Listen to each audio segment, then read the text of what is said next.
to Planner Perfect's channel, and today I'm going to give you 3 reasons why planning on Sundays will set yourself up for success during your week. If this interests you, then stay tuned. So welcome to my channel. If you're new to me, my name is Jenny Penton, founder of Planner Perfect, and I've created planners and journals that help women map out a life that they love and to write a better story. And it is using my very simple method that helps set you up to be the creator of your own life rather than being just a task manager. I'm also a homeschooling mom of 8 and an artist, and have learned a thing or two about how to stay and be organized while still knowing who I am and keeping my identity outside of motherhood. So welcome, welcome, welcome, and I'm really glad you're here. Today we're going to be talking about 3 different ways and reasons why planning on a Sunday will help make you successful. Okay, so here we are. We're in my planner right now, and so let's start out with just number one.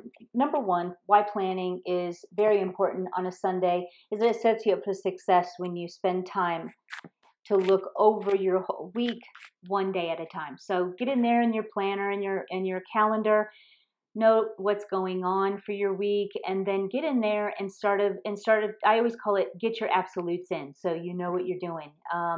If you know that at a certain time you need to rise, different things you want to pursue, make sure you do get those all in, because you know you have to get those done. Certain tasks, certain things that to keep you organized, all of those kind of things. I use tip-ins for extra note taking. Get all of that in. Get your absolutes written in.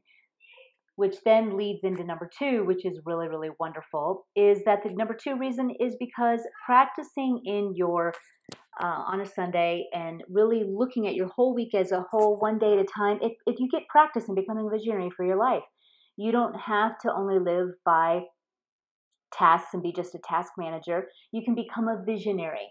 Also, don't be very, very leery of scheduling yourself too busy and being too busy. Being busy does not equate success at all. It means harried, busy, to the point of stress, and that no one is even eating dinner at home.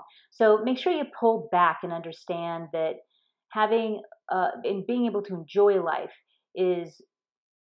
enables people, your kids and yourself, your whole family, to be able for reflection, for using their imagination and knowing who they are and where they're headed to and where they want to go. So don't ever underestimate the power of just being. So knowing that, be a visionary, decide what you want to do, what you want to pursue, what different side things you want to do with your children, and create fun things. I'm a homeschooling mom, so I'm always thinking of, hey, let's make this, create this, do this science experiment. And I'll be like, let's do it on a Friday. It's going to be cold. I check out the weather, and I just kind of look at all the whole aspects of the day and what's that kind of projection, and write out what I want to do with them. And I can dream it up, like after lunch, we're going to do this, and we're going to make these things out of flour and water. And I just started writing things down of what I kind of was wanting to do, my vision. And that was on Friday, and Sunday is when I wrote that down. So it's just being a visionary. Number 3, make time. It helps you make time for what matters most. So when you dream this way, when you plan this way, when you sit on a Sunday and dream up what you want to do for the whole week, you know that you're setting yourself up for making time for what matters most. You can see where you're too busy. You can see where there's going to be conflicts in time. You can see where you want to put pockets of just pure fun, or the zoo day, or times for picnics in this fall weather, and family dinners that you want to just make amazing and get as many kids gathered on that table as you can.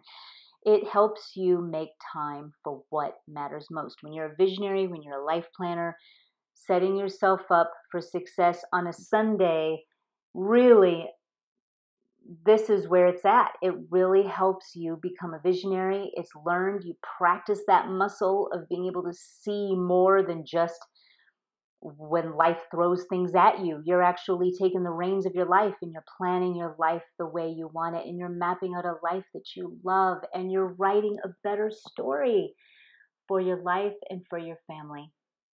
I hope that this has inspired you to sit down on a Sunday with a glass of wine or some tea and plan out a life that you love.